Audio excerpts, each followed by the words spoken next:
It's a big day for me, and I'll tell you why. The Barbara Walters people invited me to be on their program. Now, they were very nice to me, and Barbara Walters looks fantastic and looks so good. It makes me think maybe she had a little something extra done besides the valve thing, you know, because she's no fool. I had the open heart procedure, and look at me. It's Wednesday, September 8th, coming up live on a brand new season of The View. They're the hottest topics in the headlines, from the outrage over the mosque at Ground Zero and the preacher who wants to burn the Quran, to the beef over Lady Gaga's meat bikini, and the expose that accuses Sarah Palin of being a bad mom, bad wife, even a bad tipper. Plus, Dr. Mehmet Oz is telling you about his visit with Barbara right after her open heart surgery and exposing his own cancer scare on the eve of his daughter's wedding. Then, the killer himself, Jerry Lee Lewis, is revealing the real story behind teaming up with Elvis, Johnny Cash, and Carl Perkins to become the $1 Million Quartet and singing one of his classic hits. All that, hot topics, and more coming up live on season 14 of The View.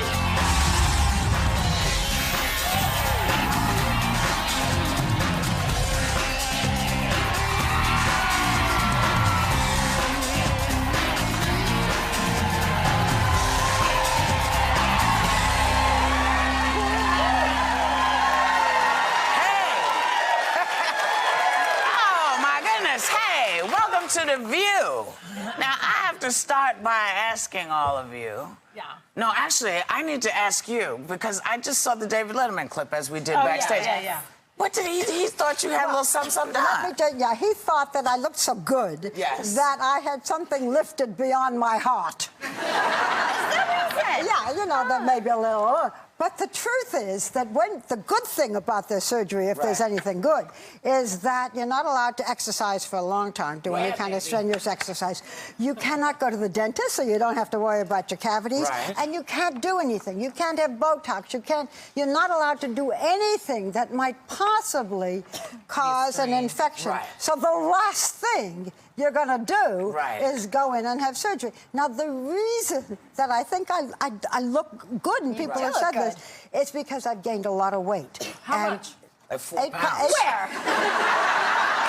I didn't believe you were. Let me just tell you, I have gained, because I went to the doctor recently, 8 pounds in 1 year. That's a lot for me.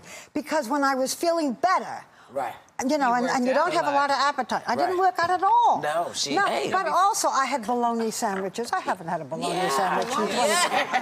Hot dogs, because you don't have an appetite.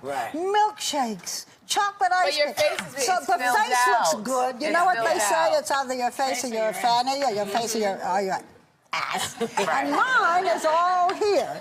But the face looks great. I thought your boobs were bigger. I didn't want to say nothing. You've got a great chest, I have to say. I got one of your bras on that they just bought for you. I was like, go ahead, Barbara. There we go. So, you know. That visual for me is going to take me through the rest of the week. Just you in one of Barbara's bras. I just think that's fascinating. But I'm glad you look good. We're glad you look good. Yes. We're glad you're here. We're moving along. Is anybody else freaked out by the bed bug infestation? I mean, because it feels like they're everywhere. Oh, damn. Scientists are baffled as to what to do about it. Because they say it'd be better to have a roach problem, because you can get rid of roaches, but the bed bugs you can't get rid of. They burrow in your walls and your mattresses. There's nothing you can do. Truly, they are. Never get. They're like the card. Take the picture down, please. You know what they're like, though? Take the picture down. Take the picture down. They're honestly like the new STD, though, because people who are sleeping around. Okay. No, you Mark know what my words, really... it's not that. You ask that question now first. Any bed bugs before you go into somebody's house? No, but they're everywhere, and you know what they're like? They're like the Kardashians. You can't get rid of them. But you know, it's so funny. You know why they are? Why? Because we used to have DDT, remember? Right. Okay. Oh, yeah, DDT. And DDT did away with them, they also did away with a lot of other things. Like people. And animals, and fruits, and vegetables. So we banned DDT. That was a bad And that was what was, I mean, But that was a long time ago. Why are they suddenly it took them so a little ubiquitous? time. I don't know. One told the other, hey, there's room for going us to New now." York. But you know, they say when you now you need to get a cover for your mattress, you have to wash everything in very hot water. Right. You can't let your sheets and stuff touch the floor. You but always wash your sheets in hot water. but sometimes you do it in very That's hot water. expensive. Sometimes you do it in warm water. The other thing is, I think we need to find what was killing the bed bugs and fire them because they're not doing their job. There's some bug out there that's supposed to be killing. That's the DDT that killed No, them. the bugs. There's some bug. the order of life. There's some sort of predator bug that's supposed to kill these darn bed bugs. Get to work, or you're losing your job. There's a woman. There's not just a woman, but there are other people. But there was a picture of a woman who bought a dog for $9,000, and this dog evidently. And other such dogs go around and sniff, and they take them in movie theaters now, and they can detect it. Everybody's what do you itching do? in the audience. My dog does nothing. Cha-cha. My dog is a socialite. Let's train her. My dog sits around and just looks good. So she'd be like sitting on the bed like this. Bed bug. Maybe she has unleashed potential. Unleashed potential to find these bed bugs. But woof. What breed is the dog? I'd like to buy one of those. I don't know. There was But what a do you picture do of once the dog finds the bed bugs? It's a beagle. It's a beagle. Because you can find the bed Where, bugs. on their ears? You can find the little. If you look, you can find them. Like I took Jeffrey to a movie theater yesterday that had been closed Okay, down. my hair is just creeping out. You're creeping me out. What? You went to a It's movie just- theater I and went- They had had closed it down for a couple days, and then I wouldn't have gone in. and then my dumb behind, I went, "Did you guys get rid of the bed bugs?" He was like, "Yeah," and so we went in. you believe him? The whole time we're watching. I wouldn't sit next to her. Oh, God. And this is why I'm not gonna tell you if I got bed bugs. Yeah. And you're wearing my bra. And you're wearing my bra. I'm wearing your bra. It's like cooties. Again, it's something visual is with me for the rest of my life. You know, speaking of kind of bizarre stuff like this, you know, in Florida, the Reverend Terry Jones says he plans to go ahead and burn his Koran.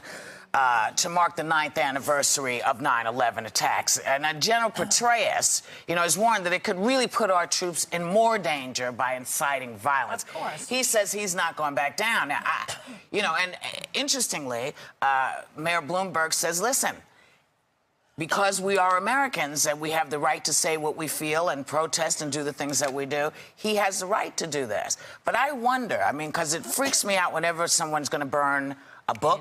Right. It just has very strange connotations this to man me. has a congregation of 50 people. I even hate the fact that we're giving him this attention. He is an ignorant bigot, and he is. And I can see that this and the opposition to. It's not just a mosque, it's a community center that they're going to be building with a mosque in it that's in New York City. That the idea of banning it and banning the freedom, what does scare me is what General Petraeus is saying. What is the message? We've got young men and women fighting and fighting for our freedom. Yeah, our religious freedom. And this man with his 50 people listening to him. You know, this is an abuse of freedom. Apparently, someone told me in Gainesville, you cannot burn things in public. So the police are going to be there. They're probably going to stop them because it starts and then you'll fires. have pictures all over the world. You can't burn it. What's concerning is you know, if he We tried to burn bras in the 70s. It didn't work. It didn't work. But I wonder what, They you know. burned books in Germany, in Nazi Germany. that's Okay. But it It's the concerns lowest me. common denominator right there. People, you know, when you do things like this, like what this pastor is proposing doing, the rising tide of violence now that we have, it started out as, oh, you know, the sensitivity issue about the mosque. But now it's like people are attacking people who they think are Muslims. That's what concerns me. When you do something, what would Jesus do, pastor, is what I would say. Well, I don't know. interestingly, this gentleman this morning He said... uses Jesus' name. He said this morning, you know, I don't condone burning books. I don't think Jesus would condone burning books, but I think he'd burn this one. And I thought to myself, what are you talking about? What are you talking about? It's disturbing now that this man is as vocal nationally on this platform. Ignore the story, really. Well, But it went viral on the Petraeus is internet. putting out a It's message. not so much, you know, it's serious. not so much, I think, to folks here, but what is it saying to folks over there? Sure. And the fact that this gentleman has not taken stock of the fact that he's putting our kids in danger. You know what? But you is really insane. can't control things anymore in the world. No, so you these can't. things are just going to keep happening. Well, no, not if there's a consequence. The Not if minute it there's goes on the consequence. internet. Yes. Yeah, but there are a lot of people who don't That's take what the is concerning. No, If they he have to does take it it, if what it's given will to people, them. will they try to Let's follow hope that this? nobody else follows this by burning, You know missiles and Bibles and all the other Thank things, because you. that's what it How leads to. about But you setting know what? bed bugs on them? Well, That'll do it. that's an interesting way to look at it. We'll be right back with more Hot Topics.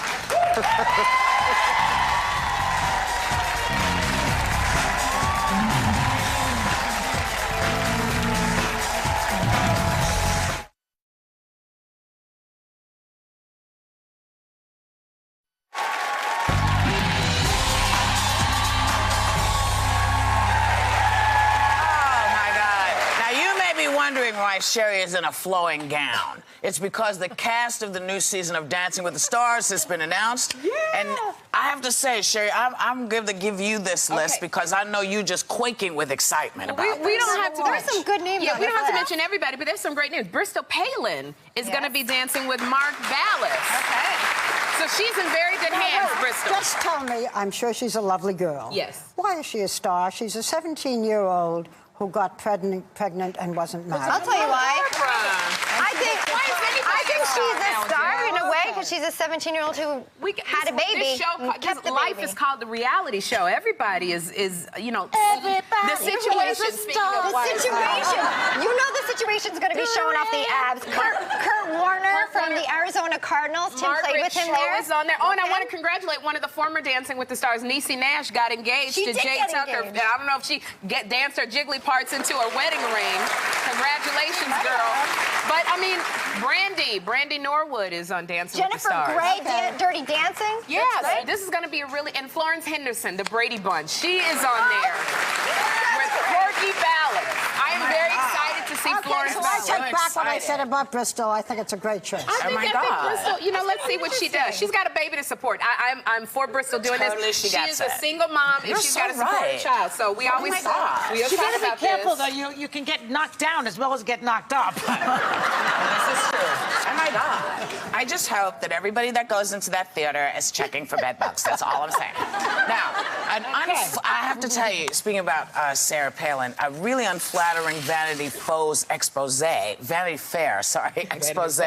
know, paints Sarah Palin as a media manipulating phony who gets into nasty fights with her husband Todd and lets others care for her baby Trig.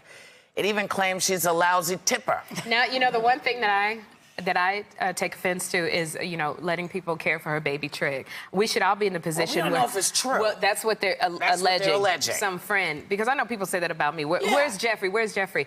If we should all be so lucky to have a family that while you're doing what you have to do, that is there taking care of your child that you love and trust. And support working moms as that well. she is not taking care of her But child. you know, when I interviewed her, was it last year? I did the interview. How time flies when you've had an operation. But anyway, her husband Todd came. Her husband Todd came with the baby, and he was so loving to this little boy and so devoted.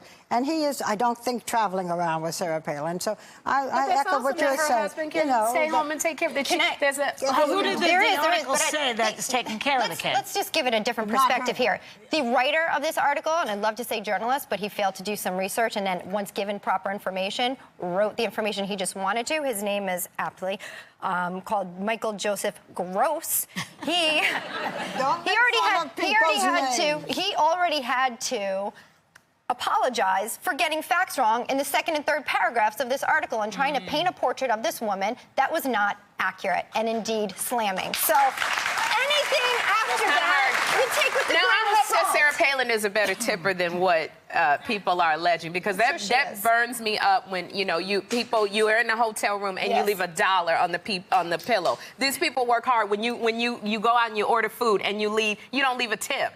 I mean, it's just people work for minimum wage. Here's the question, because this goes actually into our next thing, because we're talking about service industry. When people give services, like being in the hotel and they take care of your room, or getting room service, or going to a restaurant, or being on an airplane.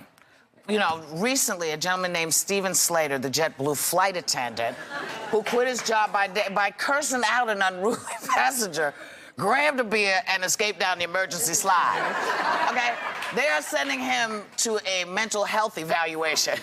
They should. In the hopes of him avoiding jail time. But now, if you don't tip well, how do you know if you're not tipping well because you didn't like the service or whether because you're a bonehead? But you know, there's another. You still part want of Sarah it. Palin there? Well, to me, they're both. But she can get away with it because she carries a gun. You know what I mean? Well, you know, when you go to Europe, and there are places that do, they automatically put a service charge, either 15% or 20%. Right. Now, some people, and in hotels in this country, some people resent that. Why are they telling me how much, you know, why? But that's the big part. Would that be better if they just automatically put down service, you know? Insurance, and then isn't it? in taxis, because in New York, a lot of us take taxis when we can, because we're not driving. Right. And then if you don't like the taxi driver, do you tip, or is he going to yell at you? No, just tip them. Don't take chances with a tip taxi well, driver. You're in a moving vehicle. Okay, so should we just automatically put a 20% tax on every bill? I have to Please, we have enough tax coming our way. Just don't call it a tax, Elizabeth, right? Please Don't don't. say Obama I have did to it. say I don't agree. If they you do get a bad crappy job. service, I'm sorry. I'm a very good customer. I'm very polite. You get snappy with me. You're not getting any money. You get pissed off because the food is cold and I send it back. You're not getting that. But do you talk to the waiter? Do you talk to the management about the service? You know I not speak to them. I know you speak. But You even know like, I speak to them. I say, yo, what's up with him? Yeah, that's right. But I have been with people in hotels who don't even realize that they should leave a tip. I'm going, how do you think your bed got made up? How do you think the tip is insurance. It actually that means really ticks me off, is when you do not tip the maid. Yeah. I hate that. Because the men who are picking up your bags, they automatically get $1, $2, $3, $5. And these women are working hard in those Every day. hotels. I'm And picking up your they are stinky not drawers. No, but I found Moving ladies, your stuff around. you know when you pick up those heavy towels, those towels are heavy. Right. When you have to clean, I mean... Listen, if just going into our bathrooms, into women's bathrooms, tells you what these women are facing when they come in and take care of your bathroom. I mean, it's not the nicest job in the world. You know, drop a couple of bucks. 20%. You know, if you don't have 20%, just drop a little something says thank you. Now, when we go, we're going to come back. That's just the way we are. But we're bringing more hot topics, so come back with us. Woo.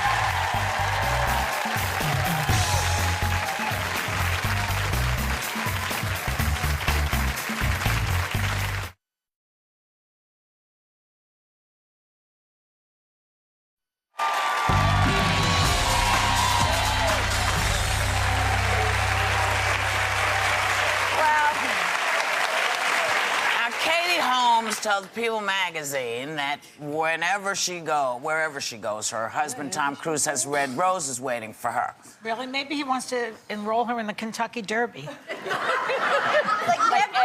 another color? I would be like, can we try yellow? Did you ever think of that? White? I haven't given this any thought whatsoever.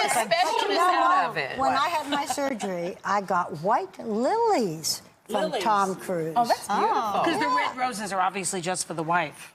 Thanks a lot. I'm just saying, that's probably But why. I think when you know Send any red roses to anybody but Katie, and that's great, but when you go, everywhere you go and you know that there's red roses, do you kind of take it for granted? Like, oh, as opposed to it being There they are again, the red roses. I wonder, but I mean, they don't have a scent anymore. I don't like them anymore because they don't smell. What about you don't send me flowers? You're talking about something deep, I am talking about something deep because Okay, the back new up. View Fall mug has just arrived. Here it is. And everybody in our studio audience is taking one home. And for more information on how you can get one, log on to our website.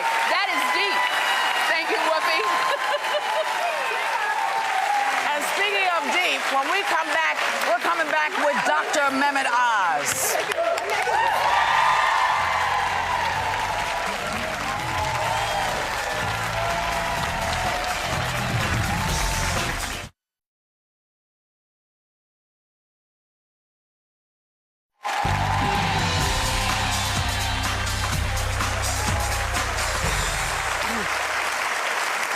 When I was in intensive care after my heart surgery at New York Presbyterian Columbia Hospital, I had some lovely visits from a doctor named Mohammed Oz, and I really appreciated it. Dr. Oz used to be a full-time cardiac surgeon. He still practices once a week at the hospital, and his partner, Dr. Craig Smith, wonderful surgeon, performed my surgery. So yesterday I promised we would talk more about open heart surgery, so I asked Dr. Mohammed Oz to join us, and he has a replica of the cow valve that I have in me. Please welcome back Dr. Oz.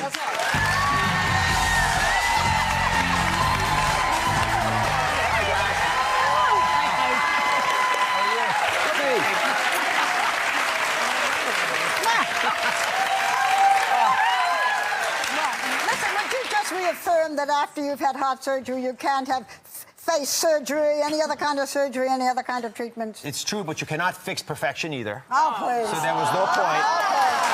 Never crossed our mind. Yeah. Is that right? That's right. You probably send roses every day to your wife, too, huh? Red ones. Okay, so before we get to my condition, you recently made news because you had a routine colonoscopy, at least for you it was routine, and they found a precancerous polyp, which is not that rare, but it is scary. And you're fine, thank goodness. But should everybody have a colonoscopy, and at what age? Without question, age 50, if you don't have a family history, you ought to have a colonoscopy. I am an example of this now. I completely went through the process, just checking off a box. I had zero inclination that I had anything wrong with me, which is the most common complaint, none. You feel fine. And I tell you, it strips the soul out of you as a doctor when you meet someone who has colon cancer and you know you could have caught it.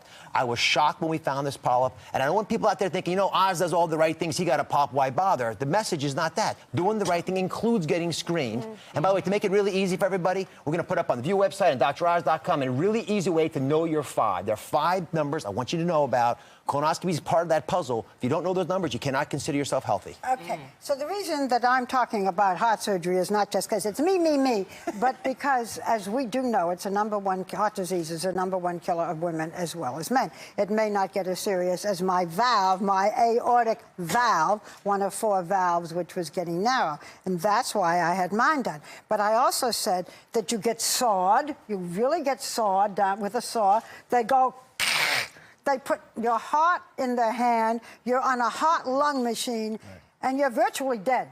Yeah. Well, you are, interestingly, by legal definition, until recently, you were actually dead. But I've got a little animation. This may actually bring this alive for a lot of folks. This is what we did to Barbara. So you take a bandsaw, divide that bone in the front called the sternum. And then inside the heart, once you've divided it, there's the aortic valve. That's the big white tube, the aorta, that pumps all the blood to the key organs. Inside there is the valve. So we cut out the valve. You snip it out with sharp scissors. Then you have to take the calcium out. This is the hard part, Barbara, because if you don't take that white calcium out, it can fly to your brain and cause a stroke. And then, using magnifying glasses, we put little sutures in there. Which disappear. Well, these ones don't. These ones actually stay forever, but you parachute the valve, and what you're looking at right there is what the valve looks like. Of course, you got to tie those knots carefully. Otherwise, your patient's not very happy. And then once you get the valve seated, it replaces this life-sustaining valve that you had in there for your whole life, but got calcified. And I can tell you, for women, this is a bigger problem than for men, because this becomes much more common as we get older. If it gets narrow. If it gets narrow. And I think, actually, for some women, this is linked to vitamin D deficiency. That's how you prevent it, by having vitamin D? No. This is often related to congenital problems, and we don't actually know why you calcify the valve. But we think that in some people, they have low vitamin D for many years, and so you put calcium in the wrong place. Not me. By the way, had I seen this diagram before my operation, I wouldn't have done it. That's not true. I had to. But it's not the same, by the way. Yeah. The valve it was a cow valve that was replacing Barbara's. Can you move? Let me hear you move. Does it function? Is it absolutely the same function as a human valve? Yesterday I said it was a pig. It wasn't a pig. It was a cow. You can't have a pig. I can't have a pig. Let me see it's tiny. Now, that's a replica. like a diaphragm. It looks like a little diaphragm. So that's what's in Barbara, and it functions, like you said, exactly the same as the human valve. Exactly. And I brought you a little present, Barbara. And you'll have that forever, Barbara. This is actually the valve. That's a replica. This is actually the valve. I took out the formalin. I put it in vodka. It's the only alcohol I had available. And That's what it looks like. You see That it? Is that Barbara's valve? No, Yeah, this is it. I didn't take it it's out. in me. Oh. It's in you. I was going to say. Birth control for a tiny, teensy little lady. Tiny. You know what you should do with that, Barbara? You should bling it out and wear it as a necklace. Crazy. But a bypass operation, which is what President Clinton had and what David Letterman had, that's an artery problem, but it's still. On the surface of the heart, there are these life-sustaining arteries, the coronary arteries. Both the former president and Dave Letterman had those bypassed. That's New York Presbyterian, by the way. Inside the heart, there's the valves. The valves actually are many times more difficult to get to, but if you can fix them, they're truly curative procedures. Because you have now, your heart's actually stronger than any of ours right here, because your heart was pumping against this blocked valve, and now it's been changed, so your heart's relaxed now. Now it can pump. That's very nice, Whoopi.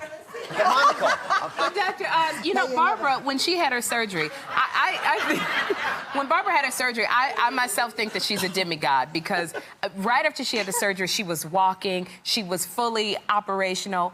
Do people recover as quickly as Barbara did? Barbara's a robot. Let's get this straight. She was up and ready Barbara to go. spoke about this briefly, but I used to go in there and visit her at night, and it was like visiting a Jedi. It is interesting, but 9:30 professionally, at night I would look up. But it was like visiting a Jedi warrior. Yeah. And you think she asked tough questions here? She said, "Dr. Oz, are you filled with joy today? What makes you happy?" I mean, serious questions that she was thinking about. Barbara? I don't know. You wake up at 9:30 at night and there in scrubs is someone who looks like Dr. Oz. I mean, Dr. Smith used to come at 6 o'clock in the morning and 6 o'clock at night. This one came at 9:30. You think you're hallucinating. It's like a date. I love it. I love it. But Barbara, This is a big issue, right? Yeah. You know, what kills Americans is not heart disease. It's not cancer. If I got rid of all the cancer in America, you know how much longer we'd live, Elizabeth? How long? 3 years. Because of heart disease. Yeah, no. The heart disease only takes 7 years. What kills us is frailty. The reason you're alive is you're not frail. You're strong. You're able to weather the storm. Strong like bull, Like Barbara. strong like bull, like strong like babushka. cow. Strong like cow. Exercise, healthy mental outlook, paying attention to what you're putting in your body. When we can become strong, it's what leads to longevity. We can overcome the illnesses of life. So I how keep do you talking do about that? at what age should a woman start having a baseline cardiogram, which will tell you what condition. Well, you ought to have a cardiogram in your 30s or 40s just to know a baseline, but starting at age 55, we get very serious about heart problems in women, and that's when all the prophylactic stuff's happening. But you know what? That's your opportunity. This is your wake-up call, and I treasure your friendship very much, but I love the fact that you ask the tough questions. That's the big When you say message. you're frailty, you're talking about lifting weights? What are you talking about? Working Sabrina? out. What are you keeps talking us, about? what keeps us alive is the day that every single day we do arduous physical activity. It can be walking, anything else. Again with that.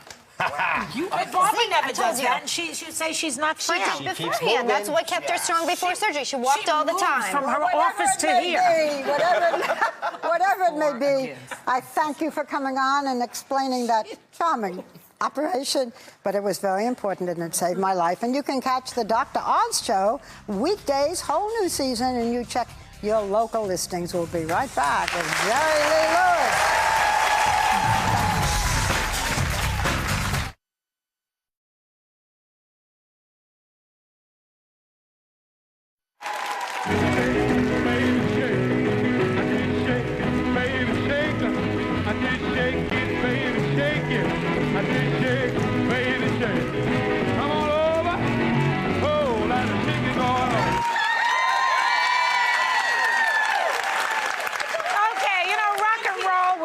Exist without the legendary Jerry Lee Lewis. And he proves he's still got a whole lot of shaking left in him on his new CD, Mean Old Man. Please welcome the legendary Jerry Lee Lewis. Did you think that, I mean, you are widely considered one of the originators of rock and roll.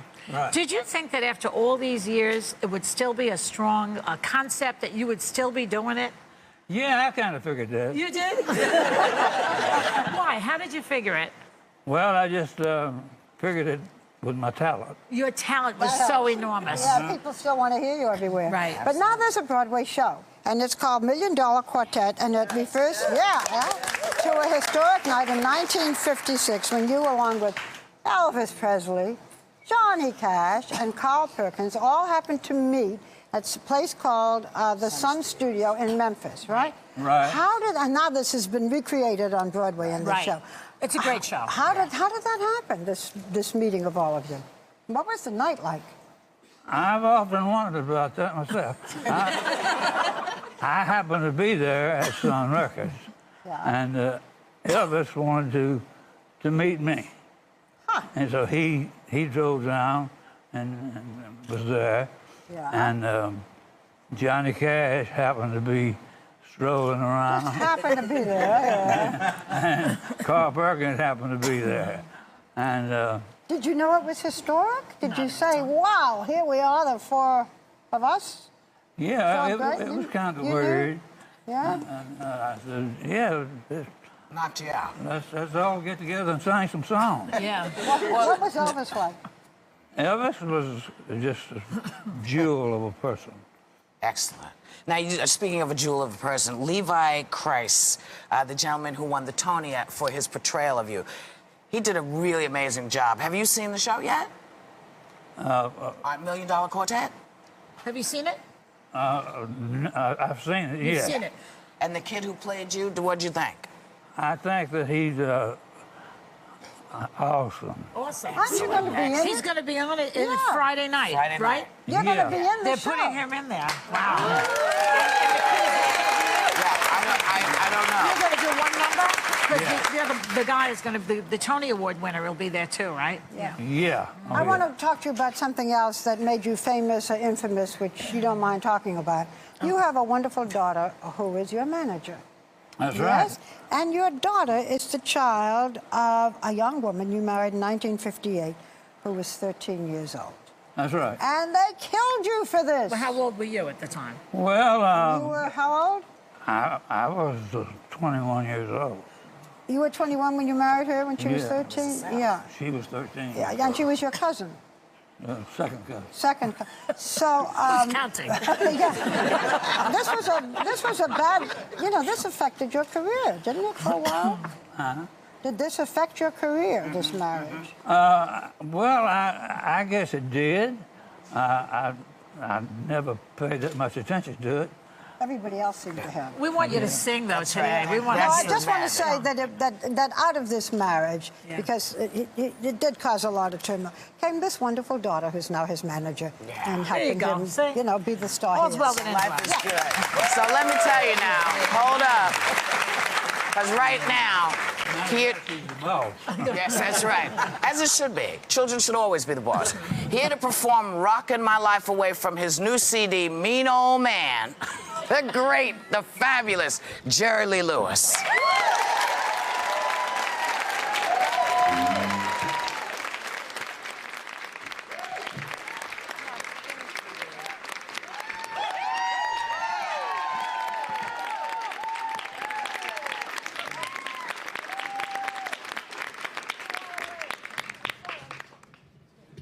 Oh, yeah.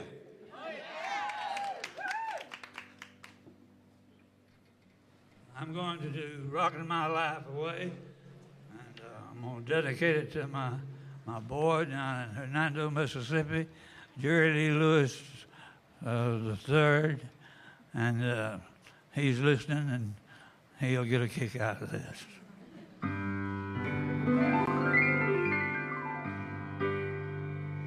1495 and 1948 is on the rock and roll party on my last birthday. It's good, rocking my life away. I'm just moving and grooving and doing it both night and day. And a gal called Nellie, Chili Pepper Hot, knows how to roll the killer, knows how to rock. I'm rocking my life away. My name is Jerry Lee Lewis, and I'm turned your head today. Yeah.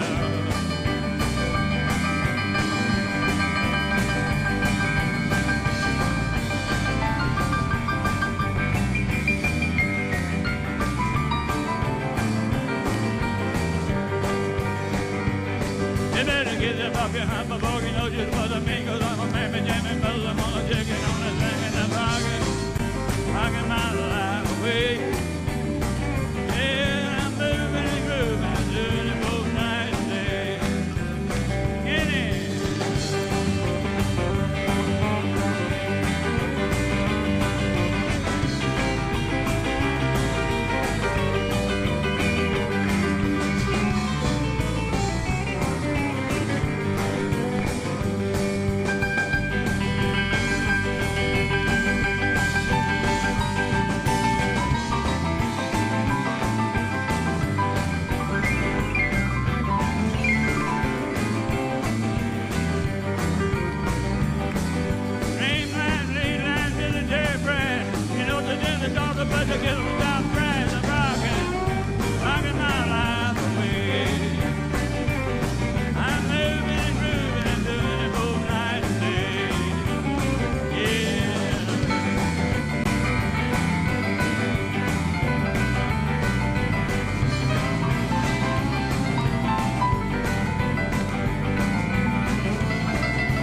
back. Jerry Lee Lewis is performing one of his classics. You just have to come back and find out which one, y'all.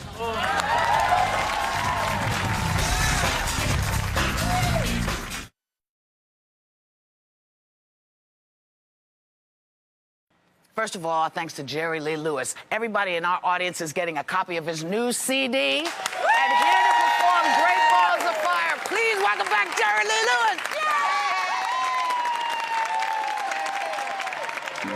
You shake my nerves and you rattle my brain. Too much love drives a man insane. You broke my will, but what a thrill. Goodness gracious, great balls of fire. I like that love, but I thought it was funny. You came along and you moved me, honey. I changed my mind, love is fine. Goodness gracious, great balls of fire. Kiss me, baby.